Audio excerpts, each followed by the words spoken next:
Welcome to the Being Human podcast, brought to you by FirstHuman. For more on FirstHuman's leadership development and coaching programs, head to firsthuman.com. Now enjoy the show. Hello humans, this is Being Human. I'm your host Richard Atherton. Sarah Weiler, founder of Power of Uke and Rye Laughs Comedy Nights. Welcome. Thank you. So, I think we should definitely start with what you're at least famous for in my eyes, and that's this ukulele, Power of Uke, corporate workshops. So tell us a bit about what you do and where it started. So I started playing the ukulele about 7 years ago, and I fell in love with it because it was an instrument that you could travel with. And I'm a musician, but I played the piano, so I found it so great when I found this instrument that I could travel around the world with and create music wherever I went. And I started working in Austria for a startup, and I had my ukulele with me. And at the start of working there was a lot of little problems in the team, like people weren't really connecting. And I was, in my naive state, said, let's do some music. I thought I was the Julie Andrews of coming in to save Austria. And people were really resistant. They were like, we don't have time to do music. We've got so much to do with this startup. Like, it's really, really important that we focus on that. And I kept pushing it because I really knew the power of music and connecting. And finally at Christmas, I managed to get everyone together in the staff, and we spent 5 minutes singing this song together. And it was this moment of transformation for this team, going from not really talking to kind of just releasing and just being silly and singing. And I don't know, it was just something changed in that moment, and people were allowed to be free, people were allowed to be themselves. And the CEO, who originally had been so against it, suddenly was like, we need to do music all the time, let's schedule it in. So as the team was growing, every time someone new joined the team, I wrote a song for them and we all sang it to welcome them. And at the end of the year, we rewrote the lyrics to Daft Punk's Get Lucky, and I got 2 of the staff members to dress up as the Daft Punk robots.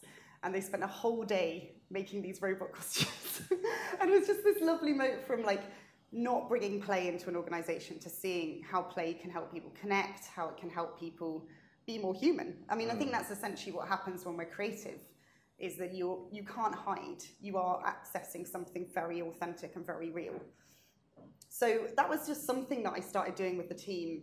But when I left, I was there for a year, I got sent a video of everyone and they'd written a song to say, they'd rewritten Ring of Fire into We Turned Into a Ukulele Choir. And they'd all bought ukuleles, and they were all singing. This was out me, the team in Austria, and they were all singing this song, and I looked at it and I thought, that's pretty amazing, like where we were a year ago. And I know it's not just that, but it seems symbolic. And in that moment, I thought, I'd love to take this to more teams. I'd love to go into an organization and give them the opportunity to play music together, to see how you can shift some of those energies, shift the interactions people have together. So that was back in 2013, so 5 years ago now. And now it really has evolved. So originally it was going in to do team building, and now what I've seen is the power of music to really shift mindsets. So there's a lot of people who believe they're not musical.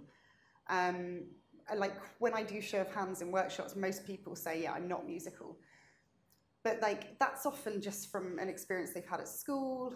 Like, would you say you're musical? Well, yeah, I play the guitar. I can do 3 or 4 chords on a guitar, and I can strum a few tunes. But I remember once I had an Irish girlfriend, and I went to her family, and they sort of sang as part of their Saturday afternoon. And they're all looking at me like, oh, you're going to sing, Richard? I was like, ugh. So there is something, but I've read before that kids can sing naturally in tune, right, and then it's sort of beaten out of them. Yeah, and it's the Picasso thing of everyone's born an artist, we just unlearn it. It's like they stop becoming one rather than the other way around. So yeah, there's this, what I've started seeing, these trends, like about 3 years now I've been running these workshops, is that as soon as I hold up a ukulele at the start and I say, who wants to play? And there's just this panic. And this tight chest and oh God. And these very confident managers, leaders, very good at their jobs. And there's this fear that comes in just by the idea of having to play something. So I've started really getting into this now of what's happening in that moment? What is this fear? And actually, it's often a fear of like getting stuff wrong, of looking stupid, of being rejected. And what you find is when people do get up, there's just the opposite. So the person who does volunteer, everyone thinks they're amazing, brave, hilarious, really respectful. So a lot of the work I'm doing at the moment is this idea of showing up as yourself at work, this idea of like being open, being creative, and not necessarily playing an instrument, but that being representative of showing up in all who you are. We often think that showing up is going to be the reason we don't connect, but it's the opposite. So, these workshops I do now. Sorry, pause that again. So showing up it will mean we don't connect. Well, I think often there's a worry that like there's stuff about ourselves that we don't like, and there's especially creative. If you've had a negative experience of being creative, and the amount of people in these workshops that say, yeah, well, when I was at school, a teacher told me I couldn't sing, or it told me I couldn't. Basically, you're getting told very young that the way you're expressing yourself is not welcome. You're singing and it's not okay. So there's something that shuts down, not just on a singing level, but on a whole level of like similar experiences of putting yourself out there. And, whether that's public speaking, whether that's giving an idea, whether that's just, I don't know, anything that could be similar to the experience of, well, when I sang or when I put myself out there creatively, that was shut down. And that can be so traumatic for people that translates to other parts of their life as well. Right, and so is it that when they think that if they share or if they express themselves, that somehow that will be ugly or that people will reject them or won't like it, and that would block connection rather than create connection? Exactly. And you also, you find when people are most relaxed and when they're with their friends or, in a pub or something that maybe after a couple of drinks where the filter goes off, that people connect a lot better. But I think we just have we've decided what professional looks like, and it's a screen and it's put on, and I think that's a lot of what I'm doing is going, yeah, we can do that, but what else is there and what else can you bring in? And it was really interesting. In one workshop the other day, I get them sitting on the floor to sing these songs. And these are people who never sit on the floor. And I'm like, I'm going to invite you to sit on the floor now and sing Proud Mary on the ukulele. And everyone's like, okay, they go for it. And then I said, how are you feeling? And one person said, well, it's really interesting sitting on the floor because I feel like I'm a child. And I said, okay, tell me more about that. And he said, well, it's like going back to a time before I knew what was wrong and what I wasn't supposed to do. I was like, well, that's really powerful. And he was like, yeah, I feel like I can do anything. I was like, do you sit on the floor much in your meetings? You're a big corporate. And they're like, no. I was like, but you could do, right? If like sitting on the floor puts you in a state of not having inhibitions, it's pretty powerful. But we don't do these things.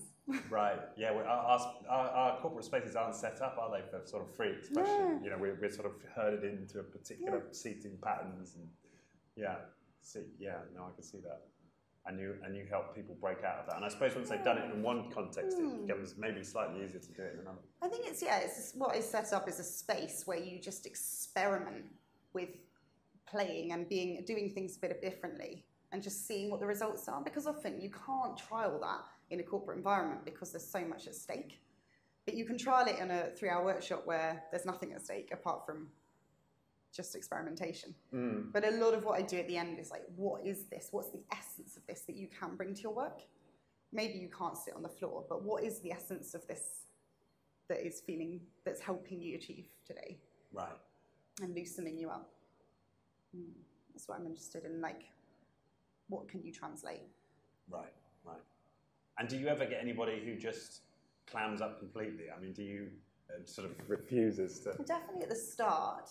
And I think one of the things that I'm really, because I feel it's very traumatic for people often, because it's going back to these really early memories, I really hold the space and I don't push people too much. I share where we're going. I'm like, this is what we'll do at the end of the day.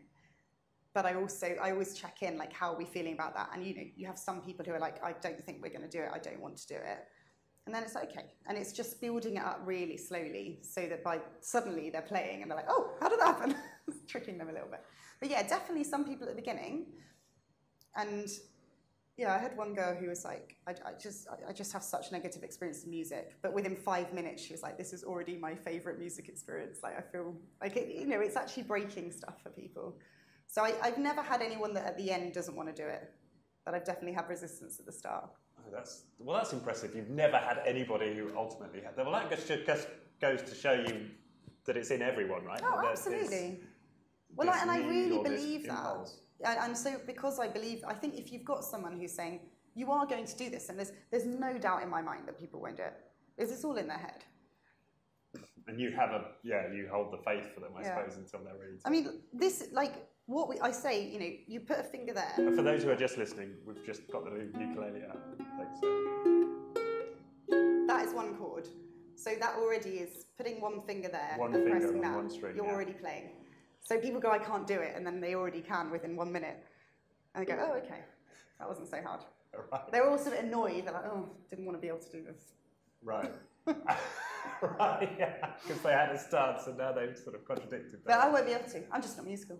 I'm like, oh, okay. Now I've got to. Okay.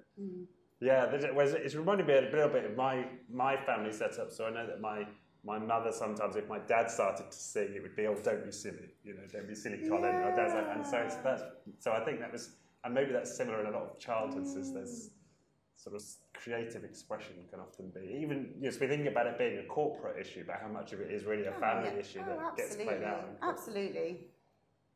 And what I've noticed as well is there's a real, a perceived link between play and not working. Like we have decided on some level that when you're playing, you're not working. We say like work and play, don't we? It's either work or play, or work hard, play hard.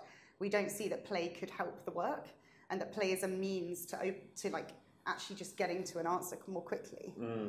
And that's what I do a lot, is show them that if you create almost like a reception classroom, like a year 1 classroom where it's all very play-based and people are just working intuitively and going with the sandpit and then going over here, and creating a space where people can go into that and then work on something professionally, right? So I'm not saying you should always do things in a playful way at the end, but I'm saying it's helping you get to a much better result if you allow room for that first. Because it's a lot of what I find in these environments is it's fear. It's coming from fear. Like, we need to get this project done now, and there's like, people are tensing up, and you don't work best when you're scared. You don't work best when you think someone's going to be annoyed at you. So you've got to change those conditions so you get the best out of people. Right. It doesn't mean you lower the expectations. It just means you create an environment where people can do work and do good and thrive. Right. Yeah. So I use Lego sometimes in my workshops, and it's interesting how that has to get called Lego serious play, because you have to make sure everyone must understand this is serious, right? Yeah. Because there's this connotation that play isn't serious and can't be serious. But I often get that kind of feedback that once they've gone into it and they overcome some initial resistance and then they played with the Lego for a couple of hours, the richness of their understanding of this, because I use it to explore change challenges in organisations, is just much greater, and the fact they've loosened themselves up in terms of the ideas that might flow. Yeah.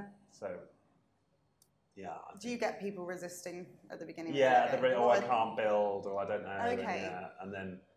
And then they slowly improve over time. But I do think there's probably something in it that not everybody is as skilled a builder with their hands as everybody else, right? I mean, sometimes within 5 minutes you get these incredibly elaborate models that you're like, wow, where did that come from? And others less so. But I think the same as what you're saying is that just starting to play with coloured bricks and doing things differently shifts something, even if the edifice isn't particularly elaborate. Yeah, it doesn't have to be. That's the thing. I'm not being like you have to be an amazing musician, but it's just giving yourself the chance to experience success in something. And I had a girl the other day who was like, I feel this is so satisfying because it's not often at our level that we have the chance to feel successful at something new. Like, we're always doing stuff either that we already have done for years, or we're constantly being challenged but never feeling like you've actually achieved anything. She's like, it's such a gift. And even just the feeling of success on something non-work related is really powerful. Right, yeah. Okay.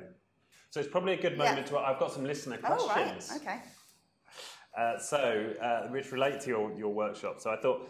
So the first one is from Peter Venn, if you're listening. What types of music, genres, styles, pace, beats per minute, etc., get the best results in various circumstances? In terms of my workshops. Yeah.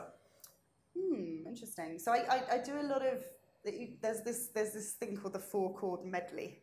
So this was a famous group from Australia called Axes of Awesome, who did a medley around the four main chords, so C, A minor, F, and G. And most pop songs work around these four chords.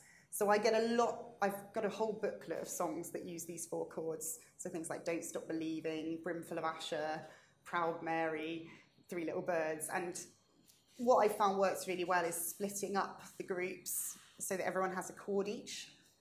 So I think in terms of the genres, it's generally ones, people need to know it. People need to know it so that they kind of can sing along. So Let It Be always goes down really well, Don't Stop Believing as well. And then ones that are repetitive, so that don't need too much jumping around. So a four chord sequence that goes around. Okay, yeah. But I find, like I do a lot of 90s and people really enjoy that. 90s and 80s music. I think it's ones that people don't expect to be singing. So singing Brimful of Asher, everybody needs a bosom for a pillow, and just like banging on the ukuleles, and people going, this is quite weird, I didn't expect to do this today at work. I do the Dr. Dre riff sometimes with people, the Still Dre. How's that go? So I'll do a little. So it's the.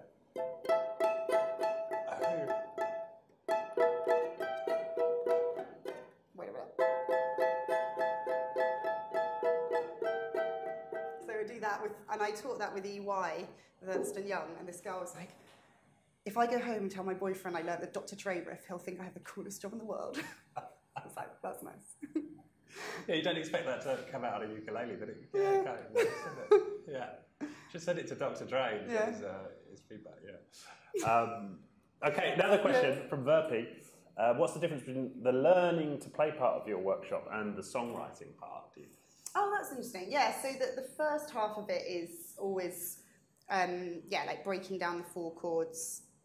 In terms of like what actually we do, like I work on kind of building up. So we all do the C chord and then we all do the C and A minor. And a lot of that at that point is that I do it kind of like on a meta level. So I say you're learning the ukulele, but we're also going to pause and zoom out at points and observe how you're being. So for example, after the first chord, I'm like, how are you feeling doing something you've never done before? And you learn a lot about yourself. You learn a lot about your team members. But like, how are they responding? Are they really stressed? Are they like really embracing it? Are they being perfectionist about it? And then I also do a lot of practicing empathy. So I get people to teach each other, and they practice listening and holding space for each other. So with although I'm teaching the ukulele, there's also opportunities to learn about different leadership and management skills and styles within that. Wow, does that make sense? No, not quite. So that sounds awesome though. So how does that help you understand about styles? So some of the things that come up a lot is, like for example, how you're approaching learning something new. Okay. So I say, we are learning the ukulele, but you're also learning, this is a trigger for how you might show up in other moments of your job where you're having to do something you've never done before. So you kind of start seeing the people who are really like, they throw themselves in. I had one girl who was like, I realise how much of a perfectionist I'm being. Like, I need to get this right, and I've only been learning for 5 minutes, but I noticed that I'm needing that. And someone else said, I don't really understand why we're doing it, so I've opted out. And you start seeing kind of trends. I mean, it's just a way of showing up in other ways, how they might be in their job. And in terms of the listening, that's really powerful. So I get them working in twos and helping each other. And actually, they always reflect back. They don't often take that time to sit and listen with their direct reports, or actually go, it's okay not to know how to do something, and it's okay to be vulnerable. Because I say, how often would you say at work, actually, I don't know how to do that? And people are like, it's hard. Whereas they can be like, how do you do the C chord? And it's just helping them to see how they might show up and practice different ways of being. Right. So the learning the music bit also has that element to it. Was it the songwriting then? Yeah, so what's the difference between the learning to play part and then the songwriting part? Because I can imagine that's pretty terrifying for people as well. So halfway through I put the ukuleles away and then we do the songwriting. And that's usually an opportunity to brainstorm around something that they want to talk about. So it could be a current leadership challenge they're having. It could be celebrating what's happened in the year so far. And I get people on the floor with huge flip chart papers, and I do lots of questions, and they just make notes. And it's very like keywords, few phrases. And then I swap all the bits of paper around, and they write rhymes. And then from that, we create a bank for the song. And it's amazing, once you start loosening people's brains up by doing the rhymes, it's just amazing what comes out of it. And because they've been playing music for an hour and a half, their brains are so like supple. Okay, so you do it after they yeah. All right. And then I usually choose a song we've been doing during the morning, and we rewrite the lyrics. And then they go off and rehearse, and then they come back and perform. So I get them to a certain point, and then I say, right, I'm opting out now. And they like usually have half an hour to get it to performance standard. Half an hour. Okay. But it's amazing because at that point I put the pressure on. So I haven't put the pressure on all of the day. Right. But so they've got all the skills, they've got everything they need, and then it's focused. But because they've been playing, because they're relaxed, it's amazing. Like what they do in half an hour is incredible. Right. Okay. And they're playing and singing at the same time, or some play and some sing? So I say to them, I keep it quite open, and I say everyone must take part in a performance. And they decide how much they want to do. Right. So some, they have the whole group singing and playing. Some are just one person plays and the rest kind of click. But that's also interesting to look at. And then we have a big debrief of what have we learned about each other and what do we need. And it's really rich what comes out of even just half an hour of working on something they've never done before. Like the sense of possibility to do something new, how to break stuff down, giving people roles or people intuitively choosing their roles in the team. I suppose that's interesting. So that's another place in which they might see a mirror for how they lead or absolutely how they work in teams. Yeah, a lot comes out of that, like who steps up, who takes responsibility, how they take responsibility. Okay, and then do you then have a debrief around that, the sort of meta learning at the end of it? The meta's happening all the way through, but then after we have a really deep one after the songwriting performance, and sort of really great stuff comes out of that. But it's really important to take that time to make the links, otherwise it's just a fun day, which it can be. Right. But I think it's nice also to translate that back. Yeah. Okay. Yeah. Wow, that's interesting. Yeah. A lot happens. There's a lot. Do you ever have? I mean, I remember working with Lego once, and somebody. It was so confronting, the exercise, that they had to leave. They were sort of emotionally overcome because of the challenge that we'd asked them to work on. And do you ever have moments like that, or is it because they've suddenly they've hit some some deeper emotion that they weren't expecting to hit? I think people definitely find it emotional. I've not had anyone leave because of emotion. But yeah, definitely people have said at the end, like being quite like teary, saying that they hadn't. I remember doing one at Google when someone said, I actually just haven't felt like that relaxed for so long. I've realised how stressed I've been. Okay. And they found it emotional, like realising that they hadn't stopped or not looked at their phone for months, and that was emotional for them. Right. So no phones allowed. Well, we just don't have time. You don't have time to look at your phone when you're playing the ukulele. Can't.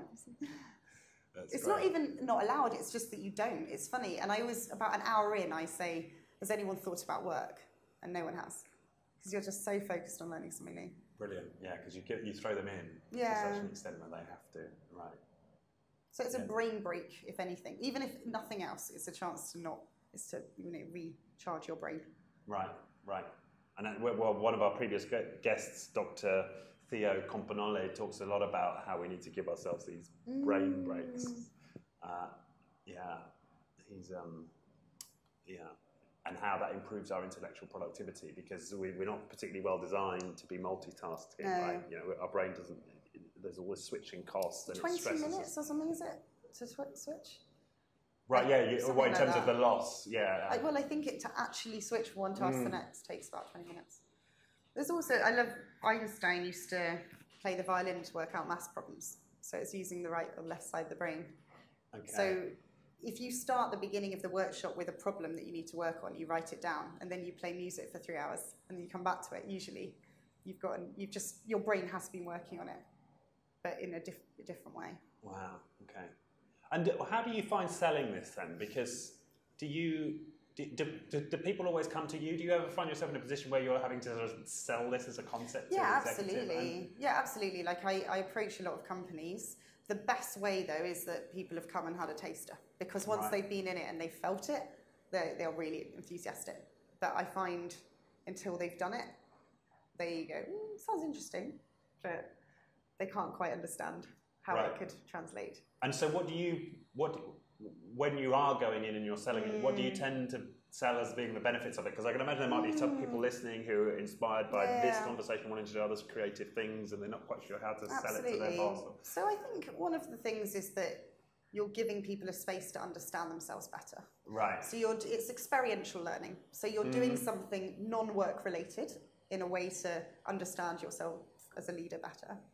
So yeah, the mindset shifts. So I say it like triggers 3 things, like change your mindset. So what's possible?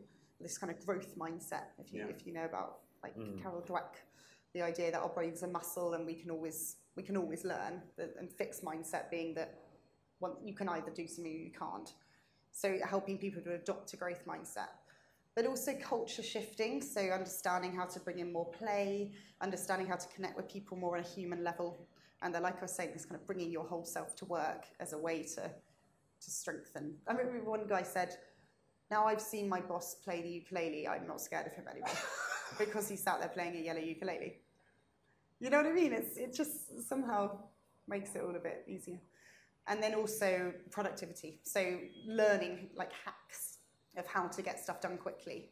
Even if you've got no previous knowledge in playing the ukulele, wow, we did a performance in half an hour. So what actually happened there and what can we bring to our to the processes we go through to speed things up, to do things differently. Right. Yeah, I mean, those are the main things that I see. I mean, culture, shared experience as well of doing something out of your comfort zone, I think is massive. So if you've got a team of people who aren't, I don't know, just like maybe they're all remote or they're working on something, but you need to get people together quickly, it's an amazing way of playing music together. Speeding up those connections. And Right, okay.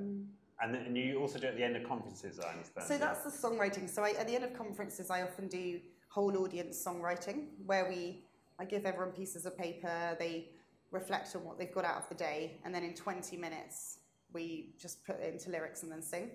It's so fun. It's amazing. People are like, what? And then they do it. And it's, often at the end of the conference, you're quite like overwhelmed with information, saturated. Yeah. And it's a way of turning that into energy. And you go off to the drinks going, we just wrote a song. And helps them maybe understand it better. Yeah. Also doing the process, like, what did you get out of the day? Oh yeah, we saw that talk. Oh yeah, that was really interesting. Oh, I'm going to do that. Yeah. So yeah, doing the debrief.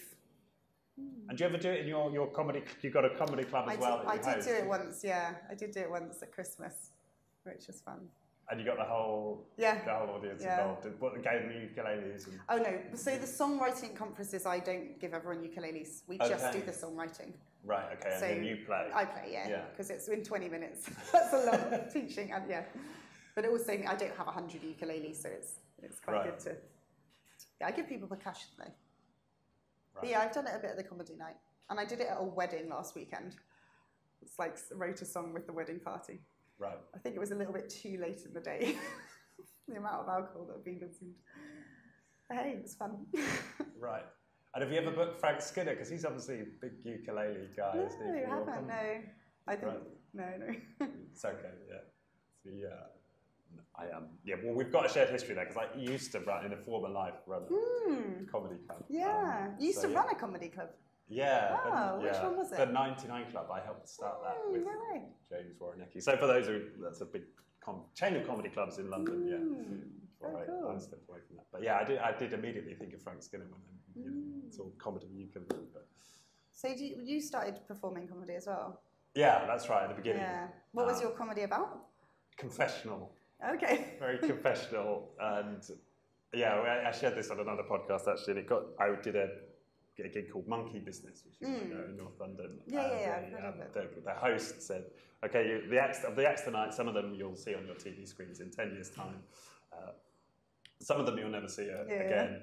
And some of them just need to be doing therapy. All right. And I was like, and it just hit me like a truck. I was like, okay, I'm that guy. No. But it is therapy for people. And of course it is therapy. And, but I decided that I should really be doing actual therapy, right, yeah.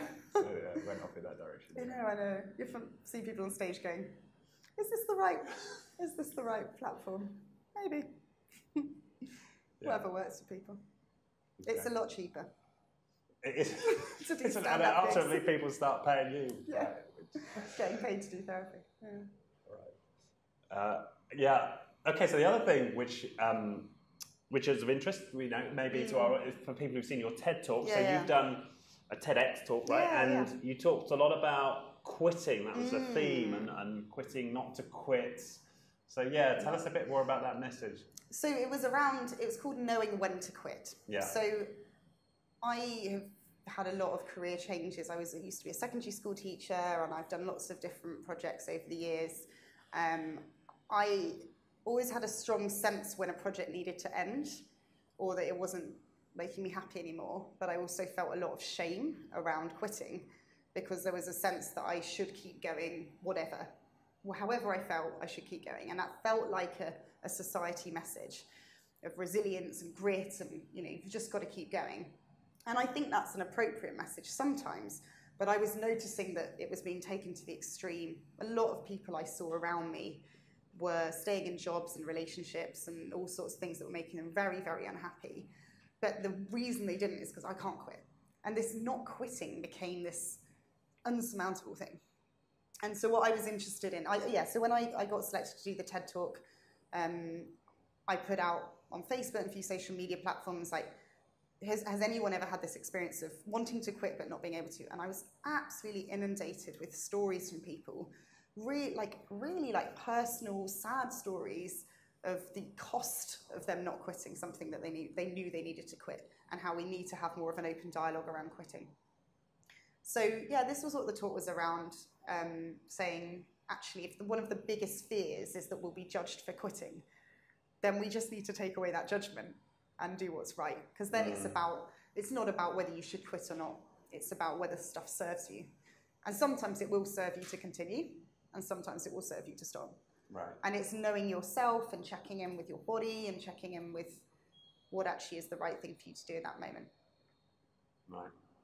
And off the back of that, I've now created a leadership framework to help people understand whether they want to quit or not. So it's a kind of quadrant, 2x2, that helps people identify what's actually going on. Because what I've realised is often the feeling of wanting to quit, it could be a multitude of things. It could be that you're not actually interested in a job anymore, but it could be that you're just struggling with a new task. It could be that you've got difficult colleagues. It could be that you're just absolutely knackered. So there's lots of things that could contribute to us going, I just need to get out. And when you can identify what's actually happening, then you can make small changes that could have a huge impact. So that's what I'm interested in exploring now. Right. And is there a moment in your life where you were faced with a decision about whether to quit or not that triggered this thought process that you're prepared to share? Yeah, I'm just trying to think.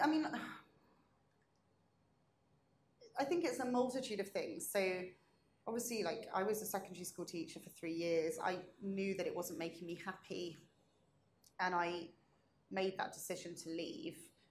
I think that that felt okay to leave. I've always had a strong sense that things need to make me happy. I've always felt like that's more important than any kind of duty. Because I think at the moment that you're not engaged with something, then you're not serving anyone. You're not of use to people. So the moment that I realised I didn't want to teach anymore, I checked out, and I wasn't going to be useful. I could try really hard, but I wasn't going to be connected to it.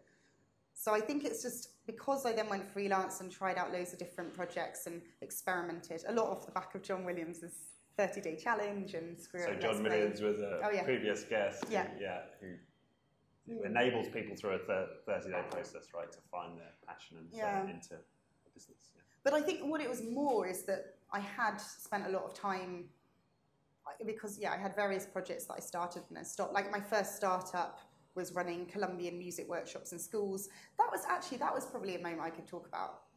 I started this company. I brought people on board. I started running workshops in schools. I had a really good first response, and I was like, this is great. I love being a freelancer.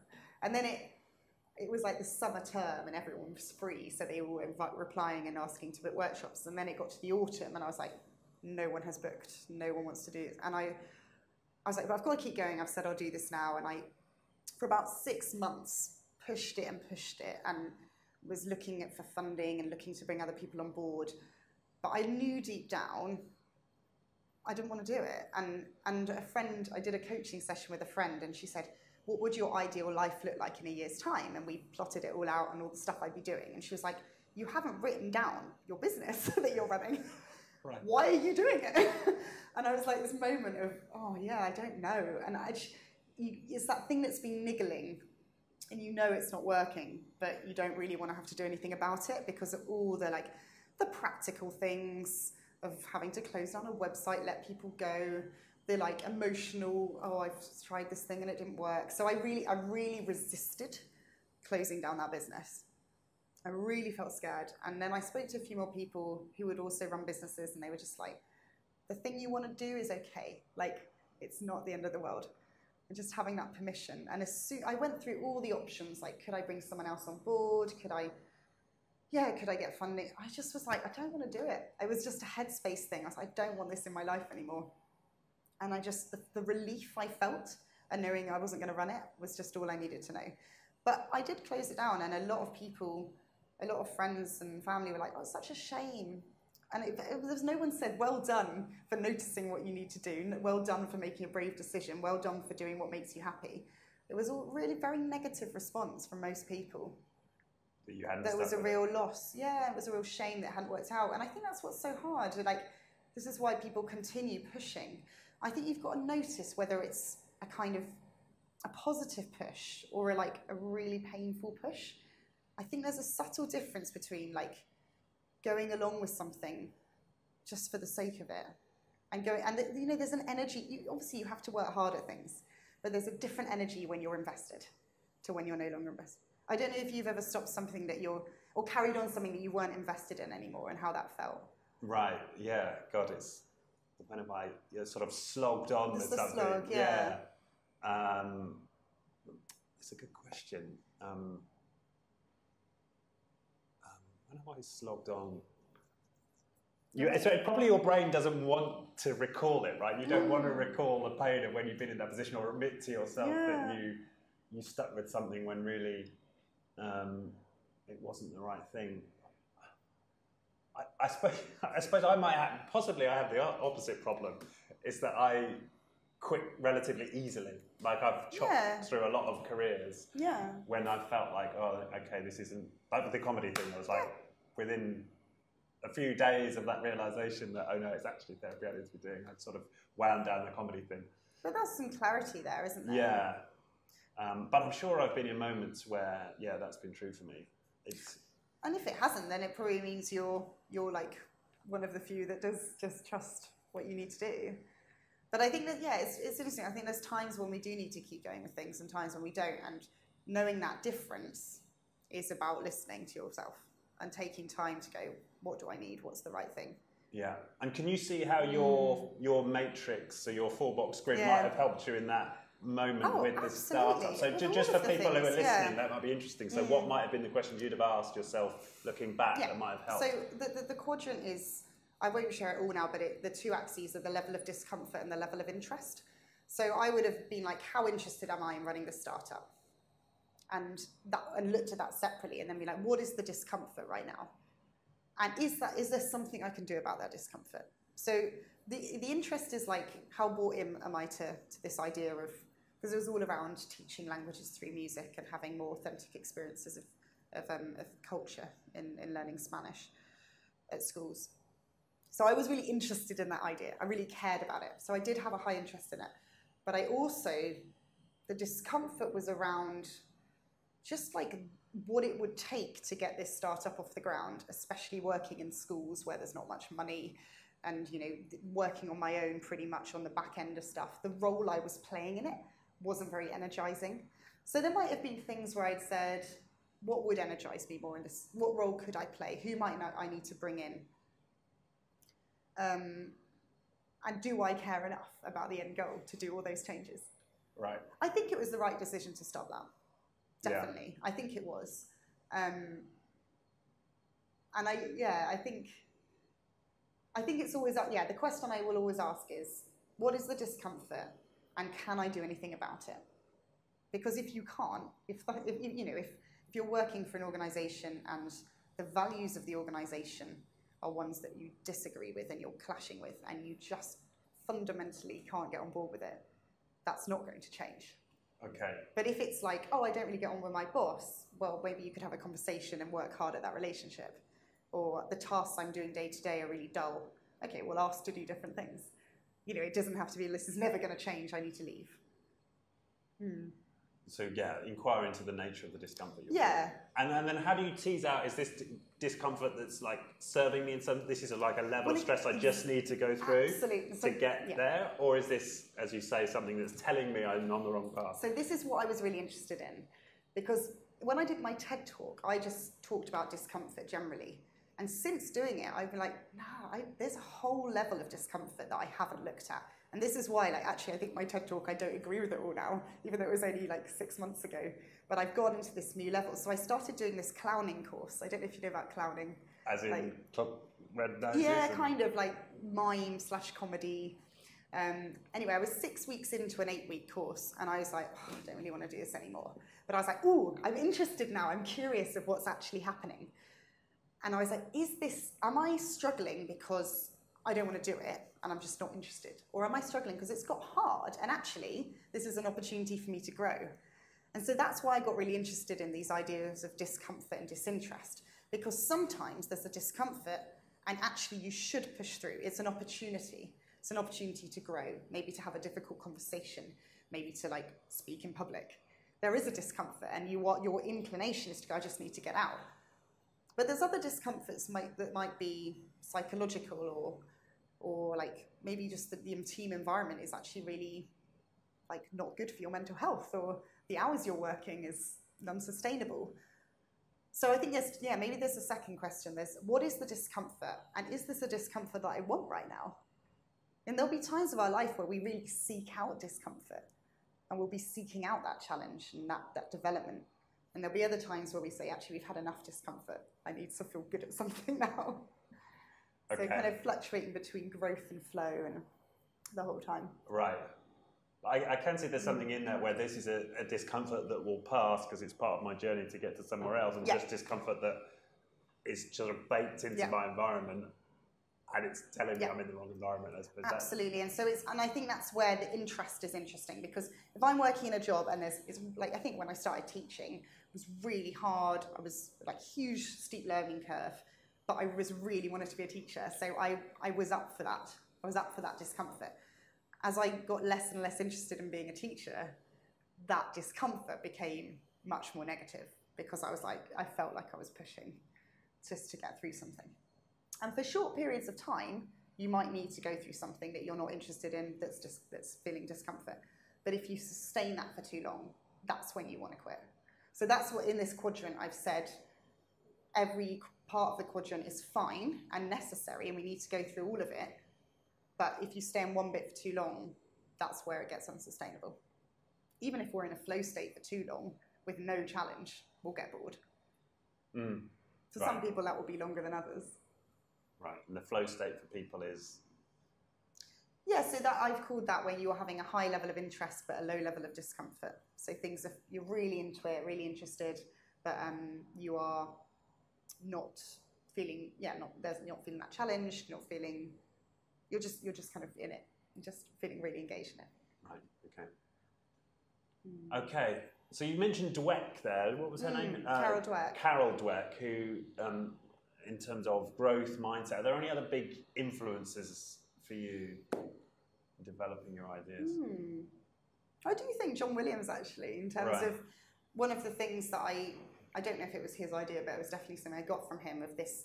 What I'm really interested in is that we tend to work in things that we're like really good at, but not natural at, because we like to feel that we've worked hard to get there. So the things that we are naturally good at, we often don't even notice as strengths because they seem so obvious to us, we don't think that they're a strength. And so a lot of the work he does is getting people to identify what those natural things are and turning them into jobs. Okay. And just going, because there's something, maybe there's something baked into how we're brought up or our education that tells us, it should be hard. It should be hard. You're most likely to seek qualifications and things you can't already do. right? You're not going to get qualifications in something you can already do. And these things that you can already do are often very like, they might be the fact that you're very good at connecting with anyone. And you like, well, obviously everyone can connect with everyone. Or like, you know, I have friends who are incredible cooks and they don't think they're good because it's so obvious. Oh, I was just following a recipe and making a 10-course dinner. That's not a thing. Like, that's a thing. But because they're so good at it, they don't realise that it's a skill. They never think to train up in it. It's just what you do. So it's noticing what these things are. And I think that's a lot of the stuff in this creativity is helping people to see, oh no, what are you naturally doing when you're not being told what to do? And go and follow that. Oh, that's interesting. Well, that's interesting. It reminds me of some research they've done on achievement in America. And they found that it's often the star pupils at high school and at college who don't necessarily become the most successful in society because they're very good at working hard at lots of different subjects and getting good grades, but not very good at following their natural passion and getting obsessed and going deep into what they're naturally called to do. And it's those people who might not do particularly well in the school system because they're not very good at balancing all these plates and doing well in all these subjects who become more successful statistically than that's really interesting. Well. So when you've been used to always having to work hard, actually, but like because you didn't find things easy. Yeah.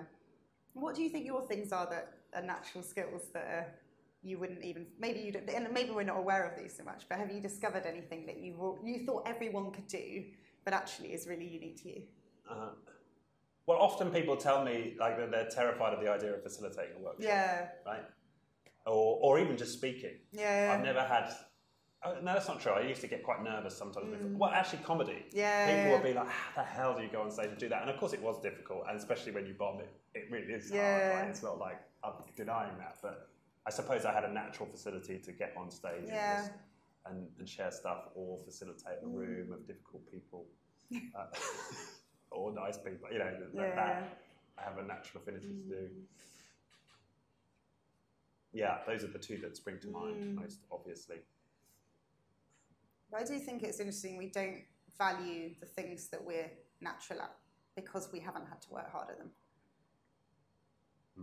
There is this feeling of if I've slogged at something, if I've got a qualification in it, if I've worked in it for 20 years, now I'm good at it.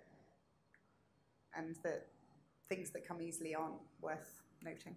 Right. Yeah. No, I can see that. That's interesting. So the other question was daily habits. Do you have, because you've got all this stuff going on, right? I mean, you're just successful in many areas. Oh. Daily habits. Oh, I mean, I don't know if I do things daily, but things that I like to do are journaling, like the morning pages. So writing 3 pages of stream of consciousness. I find that's a really helpful way of... That's the artist's way. Yeah, the artist's way, yeah. I read that years ago. Do you do journal? I do journal, yeah. Every day? Every day, yeah. At night, I tend to do it at night. You do it at night, okay. I don't do it every day, but I do gratitude every night before I go to bed. Like a list of gratitudes, which is nice. And do try and meditate most days. But I think I do need a bit more of a routine. Because I've got lots of things going on, there needs to be a bit more stability. Right, okay. Good. Well, before I ask my final question, I wonder if there's anything can we do on the ukulele before to wrap up this interview. What could we possibly create? Do you want to sing something? Yes, I really wanted to song, but saying yes. Should we do you want to write a song? How long have we got? How long do we need? Freestyle. You could write a little song about the podcast. Okay, we're going to have to try and do this whilst keeping the interest of the listeners. This is going to be a double challenge. Oh, it'll be really... I need a Tell pen. me a song that you love. What's a song I love? A pop song. What's an easy one to do that I really like? Stone Roses, I Am the Resident. No, you're not. That's going to be difficult. I don't know that one. Let it be. You mentioned it. Okay. Let it be. I know that one. So let's write down some things that you that your favourite memories of the Being Human podcast. Favourite guests you've interviewed. Sarah Weiler on her ukulele. Yeah. Oh, forgetting to address Dr. Franz Janov as doctor at the first start of the interview. Actually, it's Dr. Richard. What else have been my favourite moments? Oh yeah, challenging on Dave Snowden on why he's so arrogant. Oh, did you speak to him? When you find yourself on being human, remember to address someone as Dr. Richard Atherton, let him be. And if you've got David Snowden and he's a bit arrogant, maybe you could question, let it be. Being human, being human, being human, being human. You could be more human if you go on Richard's podcast. Being human isn't easy in this day of 2018. So go on Richard's podcast and find that human in you.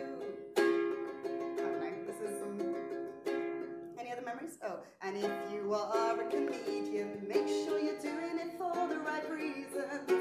Some people will be famous and let them be. But if you've got some problems, you should probably go to therapy. Don't get paid by the public to go through your demons. You should go to therapy. Don't do it at comedy. You may have lots to process, but there's other ways, you see. Don't do it at comedy. Just go to therapy and keep doing your podcast. And invite cool people like me. Awesome. There we go. That was great. You didn't need me singing. You were brilliant. Okay, that was. Thank you. What? So I said you didn't need me singing. I was trying to. Oh, sorry. I should have written them down. We do want one more chorus. One more chorus. Yeah. Shall I write it down as we go? Yeah, you write it. Okay. What do you want to say then? What's another topic? I mean, first of all, I am blown away by the fact I gave you a couple of key words and you just all integrated it instantly. What's another moment?